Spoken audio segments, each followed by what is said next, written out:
সচেতনতামূলক যে সপ্তাহ, এখানে আমাদের মূল থিমটা হচ্ছে কি যে মানুষজন রোডে যখন চলাফেরা করবে, বিশেষ করে মোটর বাইসাইকেলে যারা চলাফেরা করে তারা যেন হেলমেটটা পরিধান করে। কাগজপাতি এবং অন্যান্য ড্রাইভিং লাইসেন্স এগুলো তো আমরা চেক করি নিয়মিত, বাট আমরা আজকের এই যে কর্মসূচি এটার মূল উদ্দেশ্য হলো হেলমেট পরা, হেলমেট সচেতনতা, যে হেলমেট পরবে এবং সেফ জার্নি করবে।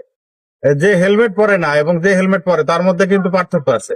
একটা মানুষ অ্যাক্সিডেন্ট হলে আগেই মাথায় আঘাত পায়, এবং মাথায় আঘাত পাওয়া মানে তার নিশ্চিত মৃত্যুর দিকে ধাবিত হওয়া। আমরা আজকের যে প্রোগ্রামটা করলাম, যে হেলমেট যারা পরিধান করছে তাদেরকে আমরা ফুলেল শুভেচ্ছা জানিয়েছি। যারা হেলমেট পরিধান করে নাই তাদের জন্য আমরা অপশন রেখেছি যে তারা যদি হেলমেট না থাকে আমরা স্বল্পমূল্যে হেলমেট তাদেরকে দিচ্ছি এবং আমরা সচেতন করছি। আমরা এখনই মামলার দিকে যাচ্ছি না, আমরা একটু সচেতন করি, মানুষজন সচেতন হোক এই প্রত্যাশা করি। আর আজকে আপনারা নিজেরাই দেখলেন যে এখানে হেলমেট বিহীন আমরা গাড়ি কিন্তু পাইনি।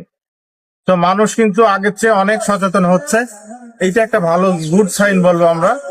এই ধারাটা অব্যাহত যাতে থাকে আমাদের মাঝে। আমরা ট্রাফিকের আমাদের দেশের সদস্যরা আছে, আমরা এই সচেতনামূলক প্রোগ্রামটা চালিয়ে যাব। ভবিষ্যতে একটা সেফ নেশন করতে গেলে হেলমেটটা খুব জরুরি, এবং রোডের সেফটি সিকিউরিটির জন্য হেলমেটটা অত্যন্ত জরুরি। এটা আমরা নিশ্চিত করার কাজ করছি এবং করে যাব।